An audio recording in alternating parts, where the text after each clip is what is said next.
मंगलवार को मुनाफा वसूली के चलते बाजार में गिरावट का रुख रहा और बाजार 2% गिरे। सेंसेक्स 518 अंक टूटकर 25,582 और निफ्टी 164 अंक टूटकर 7,623 पर बंद हुए। मिड कैप और स्मॉल कैप शेयर 3.6 से 4.2% लुढ़के। रियलिटी शेयर 7% और पावर शेयर 6.5% गिरे। Capital goods, consumer durables, metal, oil और गैस शेयर 5 से 3% टूटे। उच्चतम न्यायालय ने देश में पंजीकृत गैर सरकारी संगठनों को मिलने वाले फंड के ब्यौरे से संबंधित जानकारी उपलब्ध कराने के लिए सीबीआई को 3 माह का और समय दिया है। सीबीआई ने अदालत को बताया है कि कुल पंजीकृत 2,34,000 एनजीओ में से करीब 60,000 के ब्यौरे की जांच की जा चुकी है।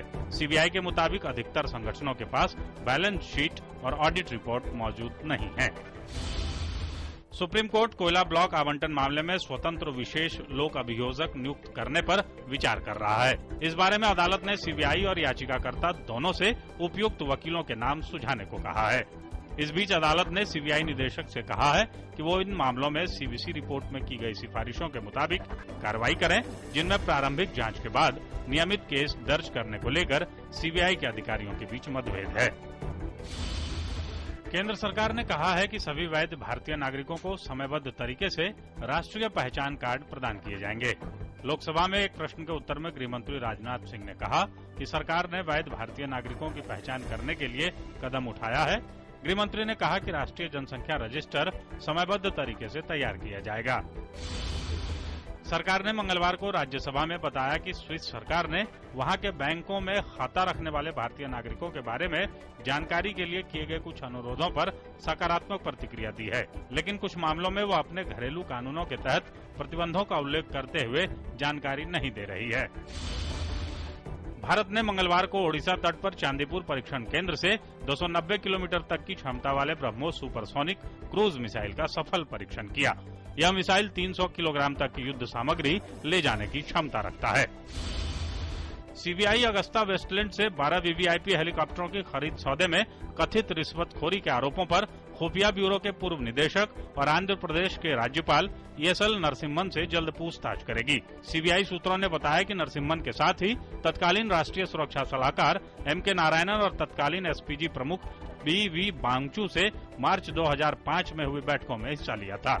सीबीआई ने हाल ही में हेलीकॉप्टर सौदों को लेकर नारायणन और वांचू से गवाहों की हैसियत से पूछताछ की थी, जिसके बाद दोनों ने अपने पदों से इस्तीफा दे दिया था।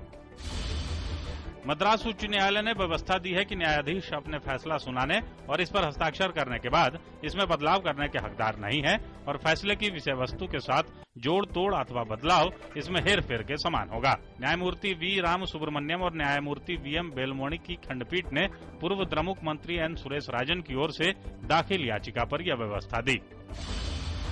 बदायूं में 2 चचेरी बहनों की बलात्कार के बाद हत्या मामले में सीबीआई ने नए सिरे से शव परीक्षण करने का फैसला किया है और इसके लिए सीबीआई शव खोद कर निकालेगी। इससे पहले सोमवार को सीबीआई ने बलात्कार के बाद हत्या की शिकार 2 चचेरी बहनों के पिता का लाई डिटेक्टर परीक्षण कराया।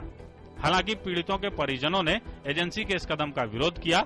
हत्या के बाद इन दोनों चचेरी बहनों के शव एक पेड़ से लटके मिले थे।